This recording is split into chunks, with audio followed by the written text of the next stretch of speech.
اعوذ باللہ من الشیطان الرجیم بسم اللہ الرحمن الرحیم وَإِن جَاهَدَاكَ عَلَىٰ أَن تُشْرِكَ بِي مَا لَيْسَ لَكَ بِهِ عِلْمٌ فَلَا تُطِعْهُمَا وَصَاحِبْهُمَا فِي الدُّنْيَا مَعْرُوفًا۔ پچھلے آیت میں کل بات چل رہی تھی کہ والدین کے ساتھ جو ہمیں حسن سلوک کرنا ہے، اچھا برتاؤ کرنا ہے، اور کیوں؟ اس لیے کہ اس نے جو ہے ماں جو ہے ایک اپنے بچوں کو جو ہے 9 مہینے پیٹ میں رکھتی ہے، اور وہنن علی وہنن برداشت کرتے ہوئے، کیا ہے؟ برداشت کرتے ہوئے جو ہے آپ کو جو ہے سمجھیے کہ ایک ماں جو ہے بچوں کو جو ہے 9 مہینے رکھتی ہے، اور یہ بھی کہا کہ وَفِصَالُهُ فِي عَامَيْنِ، اور 2 سال تک جو ہے دودھ پلاتی ہیں وہ۔ تو لہٰذا کیا کرو کہ انشکر لی، میرا تم شکریہ ادا کرو، وَلِوَالِدَيْكَ، اور اپنے ماں باپ کا بھی شکریہ ادا کرو۔ اور آگے فرمایا کہ اِلَيَّ الْمَصِيرُ، اور تم سب کو جو ہے میری طرف لوٹ کر آنا ہے۔ کیا ہے؟ میری طرف لوٹ کر آنا ہے۔ ایک چیز دیکھیے کہ پچھلے تفسیر میں بیان ہوا تھا کہ کفار و مشرکین کے سامنے جب ان کی مطلب کی بات ہوتی تھی تو خوش ہوتے تھے، جب ان کے خلاف بات ہوتی تھی تو ناراض ہو جاتے تھے، غصہ ہو جاتے تھے، منہ کو جو ہے پھیر لیتے تھے۔ تو یہاں جو تفسیر جو ہوتا ہے یا جمعہ میں بیان ہوتا ہے تو صرف ایک پہلو کو دیکھ کے ہم فیصلہ نہیں کر سکتے ہیں کہ جو ہے ماں باپ کا جو حق ہے اللہ نے اتنا بیان کیا تو اولاد ہماری جو ہے تابعداری نہیں کر رہا ہے، تو لیکن ایک طرف یہ بھی تو کہا ہے کہ اولاد کے ساتھ اپنا جو ہے برابر کا معاملہ رکھیے۔ اس حدیث پہ تو عمل نہیں ہو رہا ہے، تو صرف ایک حدیث کو دیکھ کے ہم عمل نہیں کر سکتے کسی چیز کو، ہمیں دونوں حدیث کو دونوں طرف دیکھنا ہوگا۔ اگر والدین کی باتیں ہو رہی ہیں تو ماں باپ خوش ہو جاتے ہیں، ہمارے بارے میں بات ہو رہی ہے، اور ذرا سے بھی ان کے خلاف بات ہو گئی تو لوگ کیا ہوتے ہیں؟ ہاں، تو یہ سمجھیے کہ کافروں کا بھی یہی حال تھا، پچھلی آیت میں گزر چکا ہے کہ کفار کے سامنے جب ان کے مطلب کی بات ہوتی تھی، ہاں بہت اچھا، ارے بہت اچھے ہیں آپ، خوشی ہوتی تھی۔ جب ان کے خلاف بات ہوتی تھی پھر دیکھیے منہ پھیر کے بھاگتے تھے، وَلَّا مُدْبِرًا كَأَن لَّمْ يَسْمَعْهَا، ایسا لگتا کہ اس نے سنا ہی نہیں۔ تو باقی جو ہے اگر آپ اپنی اولاد کی عزت نہیں کرتے، برابری کا معاملہ نہیں کرتے ہیں تو یہ دنیا ہے، یہاں مکافات کا عمل ہوتا ہے، برابری کا معاملہ ہوتا ہے۔ یہاں اگر نہیں دیجیے گا تو ظاہر سی بات ہے کہ کوئی دنیا کا کوئی بھی انسان جو ہے انکار نہیں کر سکتا کہ موت نہیں آ سکتی ہے۔ کیا خیال ہے؟ دنیا کا ہر ایک انسان، ایک کافر بھی کہتا کہ موت آئے گی، پھر اس کے بعد جو ہے قبر ہے، عالم برزخ ہے، اس میں جو ہے ساری کی ساری چیزیں جو ہونے والی ہیں ہمارے ساتھ، تو برابری تو آپ کو کرنا ہوگا۔ ہاں، یہ الگ بات ہے کہ اولاد کو یہ ترجیح دیا گیا، اولاد کو یہ کہا گیا کہ آپ ان کے بارے میں اف بھی نہ کہیں، وہ جن کو بھی دینا چاہیں ٹھیک ہے، کوئی بات نہیں ہے، میرے بندے گھبرانا نہیں ہے، ہم نے آخرت رکھا ہے، آخرت میں ہم حساب لیں گے آپ کے ماں باپ سے کہ آپ نے اپنے اولاد کے ساتھ برابری کا معاملہ کیوں نہیں رکھا۔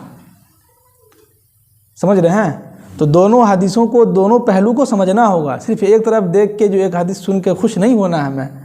اولاد کا بھی بہت حق ہے، بہت حق ہے، ان کے بارے میں انشاءاللہ کبھی ہوگا تو جمعہ بیان کیا جائے گا، ابھی میرے پاس اس کے بارے میں پوری ڈیٹیلز ہم جمع نہیں کر پا رہے ہیں، ابھی ان کے بارے میں کتابیں ہیں، گھر جائیں گے تو انشاءاللہ لے کے آئیں گے گھر سے، ان کا بھی بہت حق ہے۔ تو صرف ایک طرف پہلو سن کے ہم خوش نہ ہوں، ہے کہ نہیں؟ دوسری بات یہ کہ یہاں جو تفسیر ہوتا ہے اور جمعہ میں بیان ہوتا ہے یہ صرف آپ لوگ نہیں سنتے ہیں بلکہ یوٹیوب پر بھی لوگ سنتا ہے، تو یہاں پر ہم سب کی بات کرتے ہیں اور عام لوگوں کی بات کرتے ہیں۔ ہمیں کچھ نہیں معلوم کہ آپ کے محلے میں کیا ہوتا ہے، نہیں ہوتا ہے، کچھ بھی ہوتا ہے، ہم کو اس سے کوئی مطلب نہیں ہوتا ہے، نہ ہم کسی سے پوچھتے ہیں، نہ آپ کبھی ہم کو دیکھے ہوں گے کہ میر حسن چوک پہ کھڑے ہو کے کسی سے بات کرتے ہوئے، ہمارے پاس اتنا وقت ہی نہیں کہ ہم کسی سے بات کریں، نہ ہم یہاں سے نکلتے ہیں۔ کل پرسوں جو ہے وہ لیڈی سب آئی تھی، ہمارے جگی رہا کی لیڈی سب آئی تھی، وہی اپنے شوہر کے بارے میں شکایت لے کے، اپنے باپ کے بارے میں شکایت لے کے،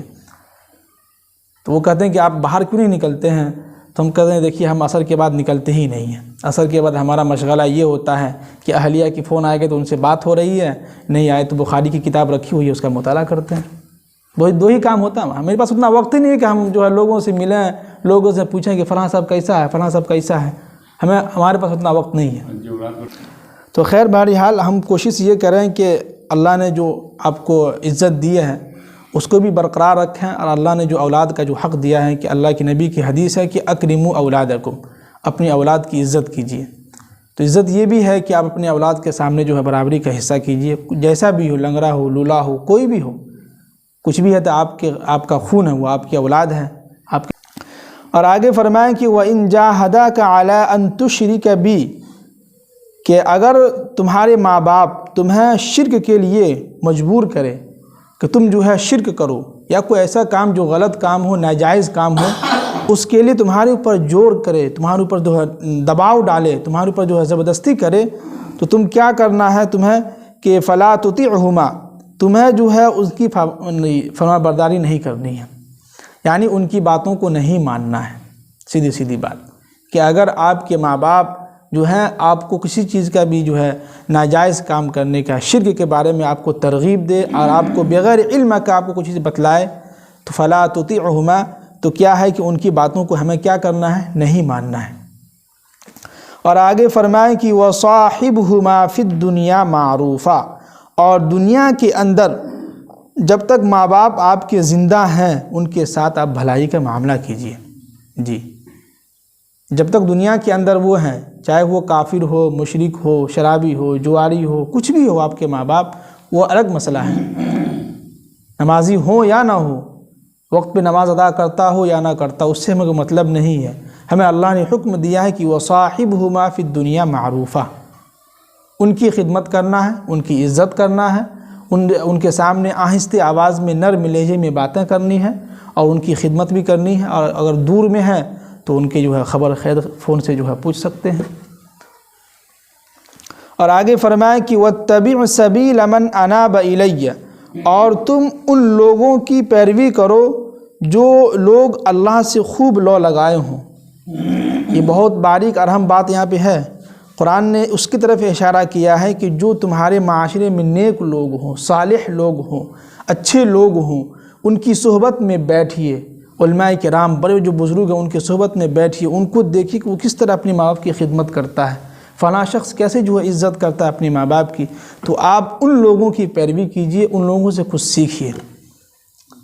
سمجھ رہے ہیں؟ صرف جو حدیث، قرآن و حدیث پر یہ بھی نہیں ہوتا ہے کہ انسان جو ہے قرآن کا ترجمہ پڑھ لے، اس پر عمل کر لے۔ قرآن اس طرف یہاں پہ اشارہ کر رہے ہیں کہ معرف القرآن بھی صاف صاف لکھا ہے کہ آپ کو قرآن و حدیث کا صرف مطالعہ کر لینے سے اس پہ عمل نہیں کرنا ہوتا ہے، بلکہ ہمیں یہ دیکھنا ہوتا ہے کہ محدثین اعظام، صحابہ کرام، تابعین، تبع تابعین، اولیاء کرام اور سلف صالحین کا کیا اس حدیث پر عمل رہا ہے، انہوں نے اس حدیث میں کیا کہا ہے۔